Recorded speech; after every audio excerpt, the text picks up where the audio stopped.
How to add bank account to Venmo. Hi everyone, this is Kate here and welcome back to the channel.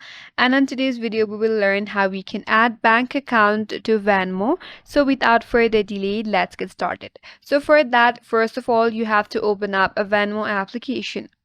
Once you open up the application, make sure that you're signed in. From your home page, navigate to bottom right, tap on Me tab. After that, once you're tap on Me, then under the next tab, scroll down to the wallet section. Tap on it, then there you'll have an option to add your bank or card. There you have to select the bank. Once you select the bank, you'll be prompted to instant verification, where you have to securely log in into your bank and link immediately. But if you want to go for the manual verification, then you may be prompted to enter your account and your routing numbers manually.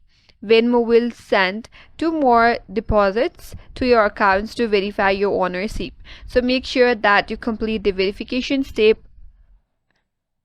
carefully, and once you're verified, your bank account will be linked in your Venmo account. So that's it. That's all for today's video. Hope this video was helpful, and if you're new to our channel, consider subscribing.